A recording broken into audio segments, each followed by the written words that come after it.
പലർക്കും ഒട്ടും ഇഷ്ടമില്ലാത്ത കറിയായിരിക്കും ദോശ. എനിക്കും അങ്ങനെയായിരുന്നു. തനി മലയാളി ഐഷു ചേച്ചിയുടെ അമ്മ പറയുന്നുണ്ടല്ലോ, എല്ലാം എളുപ്പമാണ്, അത് സ്വയം ചെയ്യുന്നത് വരെയെന്ന്. അത് സത്യമാണ്, അനുഭവിച്ചതുണ്ട്. ഈ ദോശ എന്ന് പറയാൻ സുഖമാണ്, പക്ഷേ ഇത് ഈ ഒരു റൗണ്ടിലാക്കി കിട്ടാൻ ഭയങ്കര ബുദ്ധിമുട്ടാണ്. എനിക്കൊക്കെ ആദ്യം ഇത് തീരെ പറ്റൂലായിരുന്നു കേട്ടോ. ഇതിപ്പോൾ പൊടി കലക്കിയ ദോശയാണെങ്കിലും കുറേ ഹോൾസും കാര്യങ്ങളൊക്കെ വരുന്നുണ്ട്.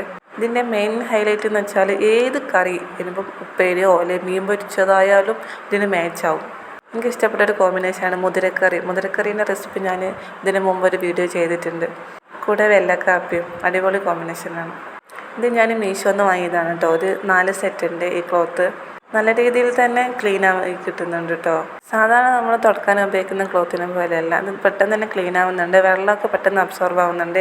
ഇത് നമ്മൾ വാഷ് ചെയ്ത് വെക്കുകയാണെങ്കിലും പെട്ടെന്ന് തന്നെ ഡ്രൈ ആയി കിട്ടുന്നുണ്ട് കേട്ടോ. ഇത് 4 പീസിന് 144 അങ്ങനെ എന്തോ ആയിരുന്നു റേറ്റ്. 4 ഷെയ്ഡിലാണ് ഇത് കിട്ടിയത്. എനിക്ക് കുഴപ്പമില്ല കേട്ടോ, നല്ല ഇഷ്ടമായി ഉപയോഗിക്കാൻ. അപ്പുറത്തെ വീട്ടിലെ താത്ത ഒരു തേങ്ങ തന്നത് പൊട്ടിച്ച് നോക്കുമ്പോൾ അതിൻ്റെ ഉള്ളിൽ പൊങ്ങായിരുന്നു. ചില ദിവസങ്ങൾ എത്ര ഫുഡ് കഴിച്ചാലും ഒരു മതി വരാത്തത് പോലെയാണ്. അങ്ങനെയുള്ള ദിവസമാണ് കേട്ടോ 2-3 ദിവസമായിട്ടിപ്പോൾ. അപ്പോൾ തേങ്ങാ ചമ്മന്തിയും